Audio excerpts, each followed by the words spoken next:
So today is July the 23rd. It's a Thursday. And this week's been a bit different to last week on the book writing. Fortunately, I am also full-time employed, which allows me to pay for the things that me and my family need. And sometimes that takes priority, especially during times of workload uplift. And that was one of those this week. So the front part of the week, not as much done. And so coming into Thursday, I had a bit more space in the mornings and the afternoons and have been able to make some progress. So today's update is just going to be a single update for this week's video. I'm probably not going to do one over the next 2 days and bank up a bit of work to be able to provide an update next week. But we have made some progress this week. It may not seem like much, but at the same time, sometimes I think it's a lot. So we'll just see. This week, I have now finished the sections of this book, The Bourgeois Equality by Deirdre, Nansen, McCloskey. If you remember back to my previous video, when I was going through my economics section of the book, trying to structure it, Gemini was able to determine a number of holes in my arguments and recommended me to read this book alongside another one of Deirdre's work, which is this one, The Rhetoric of Economics, which is on the to-read list for next week. But what was great about Gemini with this recommendation was it absolutely plugged an incredible gap that I had no idea that I had in the first part of economics. And now seeing her work and her explanation of the shift in economics over time is adding an incredible depth and reframing the way in which I discuss what I still think are the 4 key eras of economics. I did go through this in a previous video, and it is an article on my Substack, so definitely go over there to read about it. But I look at economic history through 4 key parts. Part 1 is the moral era. This is everything call it 1600s. Then the objective era. This is the introduction of people like Adam Smith and objective views and measurement of economics. Then it's the mathematical era. This is where economics tries to become a science and has an over-reliance on mathematical modeling of economics to explain economic activity. And then finally, the human era, the one that we're now entering, where we start to see behavioral economics come forward, leveraging more modern understanding of psychology, as well as neurobiology and now evolutionary biology, to better understand the individual and thus bring the individual more fundamentally into economics again. What Deirdre's work focuses on is less the framing that I use, but rather understands the shifts in culture that led to the economic changes through time. And what became very clear to me was my very pessimistic view of economics, especially in that inflection point through the objective and mathematical eras, was unfairly putting a negative spin on economics. And as Deirdre quite rightly points out in the book, that period was the most successful economic eras of humanity. And so I could see that if you made that connection, that from about the 16 and 1700s, we were able to bring the most people out of poverty of any time through human history. We saw an explosion of economic growth of people. There's a formula she references called it's a homeostatic equilibrium of $3 a day, which was where no matter what was done prior to the 1600s, 1700s, we just couldn't push beyond. On average, the average person was living on about that $2 to $3 per day on an adjusted basis. It was only post the 1700s that a change in rhetoric, as she articulates it, allowed for a breaking of this homeostatic equilibrium to now what we see is a much greater economic living standard for most people on this planet. And through that, the greatest uplifting of people out of poverty as well. And so it's a very positive spin. And I had to temper myself with how I thought about part 1 as a result of that. So all that to say is she's reframed it for me fundamentally. But at the same point, when I was reading through her work, I realized that she had not included the elements that I've seen, which is this understanding of culture from the lenses of Yuval Noah Harari in Sapiens, as well as the biological realities and the creation in the social sciences of the blank slate, the ghost in the machine, and the noble savage. And they also sect at almost the exact same periods in which she defines as the bourgeois deal in the 1700s, which allowed for this flourishing. So all that to say, and I won't go into the detail, I will be exploring this on my Substack probably in the next month or so. But all that to say is, at the same time that we saw the rhetoric change, that rhetoric was able to change from what was prior, a top-down, monarchical, or doctrine-based system, which I call the moral era, to the bottom-up entrepreneurial systems that we start to see post the 1700s that allowed us to get out of poverty, intersect and are reinforced by the introduction of the social sciences blank slate. And what becomes clearer is that this blank slate doctrine was the very thing that gave credibility to the idea that a monarch, a priest, religious leader, or others were not born superior to the everyday person. The blank slate posited that actually we are all blank slates and therefore equal. This idea is what allowed for, as Deirdre puts it, the rhetorical shift that allowed for now the explosion of economic activity of humankind and the incredible success that we've seen. And so now as I'm starting to rethink part one, it's the phases aren't different, but rather the framing of it is different. And instead of it being a overcorrection and a massive detour that has led to the demise of economic thinking, it's actually a double-edged sword. It provided, social sciences in this way provided an incredible tool in order to kickstart this new economic system that we currently live under, but it's a double-edged sword. While it allowed for the breaking of this top-down view of economics and direction, it created a very structural element that was in opposition to basic biology, and that double-edged sword we're now starting to feel the blowback from.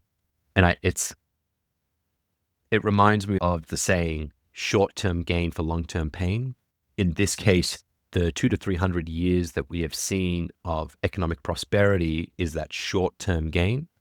And if we do not intervene now, we're about to feel that long-term pain because a lot of our systems have ignored human biology. And as a result, we're starting to see the asymmetries emerge. We're starting to see the Cantillon effect absolutely distort meritocratically equitable distribution of wealth. And I always put meritocratic in front because I think that the distortion is causing a very select few to get significantly wealthier than they otherwise should have as a result of this notion of the blank slate, noble savage, and the ghost in the machine that has permeated a lot of our societal structures. So the very thing that made us successful is also the very thing that's now making us sick.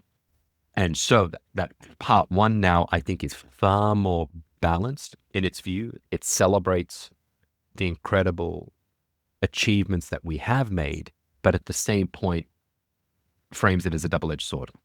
So that was the breakthrough this week. It is a breakthrough in the sense that it has fundamentally shifted my perspective on part one, but as well, it has provided better structure to part one. And so that's the other part of this update. I've been able to now build out alongside Gemini the 5-chapter overview for part one. So in the previous one, we've talked about the development of the book, the structuring, of the book. I largely have 4 parts. It is economics upfront, or the history of in that moral framing. It is the evolutionary biology piece underpinned by Robert Sapolsky. It is the organismic view of Bitcoin underpinned by David Sloan Wilson. And then there is the what's next for Bitcoin. What are the unique insights that come as a result of this? So part I am aiming for an 80,000 page book. And also to recap why that number, I've already defined my audience, understood their psychographics well enough, and understood that the sweet spot for engagement of someone to go from start to finish in a book is somewhere between 60 to 80,000 words. Given the depth of this particular topic, I'm leaning towards the 80,000 because there are a lot of concepts and points that I need to get across, and I need to create space for it. And with that 80,000 goal, it's about how do I now build the flow from part 1 to part 4 to get those points across for this particular audience set. And we've landed at 18,000 words for this history of economics. And that is across 5 chapters. So if we go through now what the 5 chapters are looking like, chapter 1 is Gemini's given this initial title, but it's called The Stolen Blueprint. So this part here is reclaiming the definition of economics and introducing the individual baseline. One of the things, the chapter structure for part 1 initially was going to be 4 chapters. It was just going to go straight into the moral era, objective era, the mathematical era, and the human era. But what I realized was, if you ask the average person what is economics, I think that the average person would struggle to understand what it is. And even through my own reading of economic books, whether it be The User's Guide, Economics, The User's Guide by Ha-Joon Chang, or Stephen Keen's The New Economics, or Carl Menger's The Principles of Economics, and there are a few others in there, their definitions of economics are relatively loose or implied. And what I realized was I walked away from those books not really understanding as a field what it was. And so starting with the definition, but also with that first chapter showing how it's been reinterpreted depending on which school of economic thought you're in, I thought was a great foundation to show just how fragmented this field actually is. And so to reclaim the definition of economics and to at least provide you, the reader, with my frame of reference for this book, I thought was incredibly important. So that's chapter 1 and roughly about 3,000 words. I may talk about what my definition of economics is, and that'll be on the Substack, because that's where I really write out my logic and reasoning. This YouTube channel is more about the process. So again, go to the Substack if you want to read that. So chapter 1, Stolen Blueprint, Reclaiming the Definition of Economics. Chapter 2, this is the moral dictates, again, the moral era of economics. This is where we'll start to go through things like Vedic views of economics. So that's out of the India subcontinent, Confucian economics, the Roman Greco era of economics as well, and define that era. Chapter 3 then goes into the objective era, the explosion of modern wealth triggered by the bottom-up cultural shift and rhetorical shift. So that's where we start to introduce the work from the Bourgeois equality and Deirdre McCloskey. Chapter 4 is the mathematical detour. This is where I think we've overcorrected, and this is where the envy of economists to be a science got the better of them, and they veered too far off course. Again, McCloskey plays a bit here, but this is where Steven Pinker and Hayek show up. And then chapter 5, it's the prelude to the human era. In order to make this book flow, I could have gone all the way through the human era and really introduced behavioral economics in depth, but I realized that I could leave that as a bit of as a teaser. And so it allows for the framing as to why you need to understand biology of this human era. And then it's a great introduction into part 2, but it's enough of a teaser that when you get to part 4 and see the provocation that I have for Bitcoin is to head more towards behavioral economics, it's a great way to link back to part 1. So we call it the prelude to the human era for that particular basis. If I go then again, top down, how long each chapter is, because part of this is I want to make sure that the pacing for each one of the chapters within this section is right. The Stolen Blueprint, 3,000 words. The Moral Dictates, the Top-Down Edicts, 3,200 words. The Objective Era, 4,200 words. And the Mathematical Detour, 4,600 words. And then finally, the Prelude is 3,000 words. Smaller chapters for where I can take the understanding of this as well understood due to prior knowledge, or the point is not as heavily required to be made. and obviously longer where I need more space to make the point and the argument, which absolutely occurs more so in that objective era and that mathematical era. There's 9,000 words almost between those two sections, half this part of the book, because that's where the meat actually is. This is where we go into McCloskey's work around the rhetorical shifts, where we go into Steven Pinker's work around the blank slate into social sciences, intersecting, where we introduce Hayek on his view on and critique of these economic views as well. And then obviously into chapter 5, the human era. So having seen now the structure for part 1, I'm largely locking this in. And so from here, what will happen over the next day or so while I continue reading is I'll start to take my note cards from my economic section in this bourgeois equality. I've obviously got a whole bunch of stuff I need to turn into note cards. And from that, be able to determine and start effectively writing because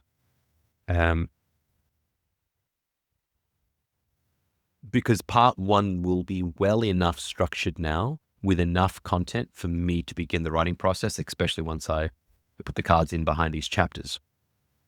So continuing on from that, my goal is then to break each one of those chapters down into sort of 500 word sections, just so that I can do the thinking about each chapter's structure a little bit deeper in 500 word blocks, which then allows me on a daily basis to pull out a stack of cards that will have 500 words associated with it, and then just have very clear definition of what needs to be done in that writing session. And so I can call it the better part of an hour to an hour and a half, just focused on 500 words. And if I do that every single day with these stack of cards, that gives me focus, structure. The goal is then I can just start to move at pace throughout the book. So that's there. I was actually looking through this book to see whether I read out a few quotes from it that land the points, but I think I'll save that one for another video. So that's about it for this week. Not as much progress as I would have liked, but at the same time, when you do have a full-time job and you've got this more as a side project, life does get in the way. And one of the many things that I'm going to have to face off with throughout this process, especially at the end of the year when me and my wife welcome our child number 2 into the world, that's going to be brutal on my ability to just sit down and write. So I'm going to try and get as much of this done prior to December. So that's it for today. If I were to sum up what the update from this week is, McCloskey's work, incredible, invaluable, reframed the entirety of part 1, and part 1 fully structured down to a chapter with the flow, with understanding which authors are showing up in each chapter in order to land the points. And now it is up to me to now go and build the cards behind these chapters in 500 word increments in order to give me the best foundation to start writing this book. So that's it for this week. Hopefully next week I'll have a few more updates. Next week's video is probably going to be me over multiple days as we go through this process. And I might actually share my screen and maybe we'll do a screen recording in real time of me working with AI in order to help break out the chapter a little bit more. And you can start to see my process in real time. That could be kind of cool to see. And then as a heads up, I'll be on holiday in Malaysia for about 3 weeks from the 31st of July through to the 22nd of August.